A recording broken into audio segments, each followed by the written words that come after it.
AIADMK BJP கூட்டணியை பிரிப்பதற்காக அண்ணாமலை அவர்கள் தொடர்ந்து முயற்சி செய்து கொண்டு இருக்கிறார்கள். அந்த ஒரு விஷயத்தை இப்போ ஓப்பனாக பிரஸ் மீட்லேயும் சொல்லியிருக்காங்க. அண்ணாமலை அவர்களோட பேச்சில் அது அவ்வளோ கிளியராக தெரிகிறது. ஸோ அப்படி அண்ணாமலை அவர்கள் என்ன சொல்லியிருந்தாங்க, அண்ணாமலை இப்படி அதிமுக பிஜேபி கூட்டணி பிரிந்தால் என்ன பலன், இதை பற்றி டீட்டெயிலாக தான் பேச போகிறோம்.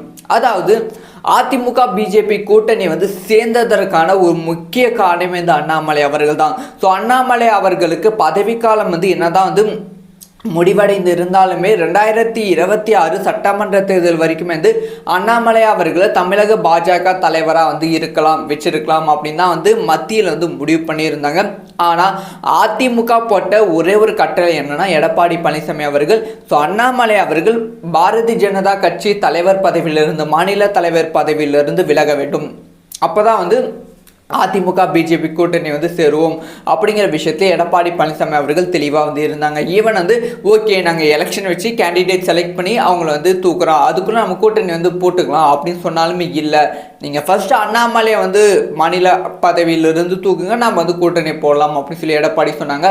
அடுத்த நாளை அண்ணாமலை அவர்களை மாநில பதவியிலிருந்து தூக்குறாங்க. அதிமுக பிஜேபி கூட்டணி உருவானது. இந்த ஒரு விஷயம் ஓப்பன் ஸ்டேஜில் அண்ணாமலை அவர்கள் அதிமுக பிஜேபி கூட்டணி மத்திய அரசு என்ன முடிவு செய்கிறதோ, மத்தியில் என்ன முடிவு செய்கிறாங்களோ அதை நான் ஏற்றுக்கிறேன், கட்சிக்காக நான் உழைக்கிறேன் அப்படிங்கிற விஷயத்தை அண்ணாமலை அவர்கள் சொன்னாலுமே தொடர்ந்து அண்ணாமலை அவர்களோட ஸ்பீச் கம்ப்ளீட்டாக அதிமுகவுக்கு எகென்ஸ்டாகவே இருக்குது. அதிமுக பிஜேபி கூட்டணியை பிரிப்பதற்கு எகென்ஸ்டாகவே இருக்குது. இப்போ அண்ணாமலை அவர்கள் தமிழக மாநில தலைவர் பதவியில் இல்லை. ஆனாலுமே அண்ணாமலை அவர்கள் பேசும் பேச்சில் கொஞ்சம் திமிரு தெரிகிறது. என்ன பேசியிருக்காங்க அப்படின்னு பார்த்தீங்கன்னா, அதிமுக தலைமையில் கூட்டணி கிடையாது, இது பிஜேபி தலைமை கூட்டணி, பிஜேபி எத்தனை தொகுதி முடிவு பண்ணுதோ அத்தனை தொகுதியெல்லாம் பிஜேபி நிற்கும் அப்படிங்கிற விஷயத்த சொல்லியிருந்தாங்க. ஆல்ரெடி அமித்ஷா அவர்கள் இந்த ஒரு விஷயத்தை தான் சொன்னதுனால ஏற்கனவே ஒரு பெரிய சர்ச்சை தமிழகத்தில் வெடித்தது. அமித்ஷா அவர்கள் என்ன சொல்லியிருந்தாங்கன்னா, ஸோ 2026 சட்டமன்ற தேர்தலில் நம்ம 50க்கும் மேற்பட்ட இடத்துல நிற்க போகிறோம் அப்படி சொல்லி மதுரையில் நடந்த ஒரு ஈவெண்ட் அமித்ஷா அவர்கள் பேசியிருப்பாங்க. இதுவுமே சர்ச்சையானது. எப்படி நீங்கள் அதிமுக கிட்ட பேசாமல் நீங்களே ஒரு முடிவை, நீங்களே ஒரு தொகுதியை சொல்லுவீங்க, நீங்கள் தலைமையில் அதிமுக தலைமை அப்படிங்கிற கேள்வி கேட்கப்பட்டது. இப்போ அண்ணாமலை அவர்களும் இப்படி பேசியிருக்காங்க. ஸோ அண்ணாமலை இந்த கூட்டணி பிரிப்பதால் என்ன பயன் அப்படின்னு கேட்டீங்கன்னா, அண்ணாமலை இருக்கிற வரைக்கும் தான் பிஜேபி தமிழகத்துக்கு கொஞ்சம் பவராக இருந்தது. அண்ணாமலை போயிட்ட அப்புறமே அந்த பவர் கம்மியாகி விட்டது. அந்த ஒரு விஷயத்தை நான் இருந்தால் தான் பிஜேபி தமிழகத்தில் அப்படிங்கிற ஒரு விஷயத்தை நிரூபிப்பதற்காக தொடர்ந்து அண்ணாமலை அவர்கள் போராடி கொண்டு இருக்கிறார்கள். சோஷியல் மீடியாவும் அண்ணாமலை பக்கம் தான் போய்கொண்டு இருக்கு.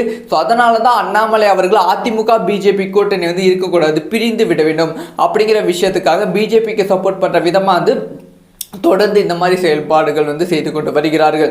ஈவன் நிறைய பிஜேபி நிர்வாகிகளுக்கே அண்ணாமலை அவர்களோட ஸ்பீச் கொஞ்சம் கடுப்பை ஏற்றிக்கிறது. சொல்லப்போனால் பிஜேபி மாநில தலைவர் நாயனார் அவர்களுக்கு அண்ணாமலை அவர்களோட ஸ்பீச் கொஞ்சம் கோபத்தை ஏற்படுத்தியிருக்கு அப்படின்னு தான் சொல்ல வேண்டும்.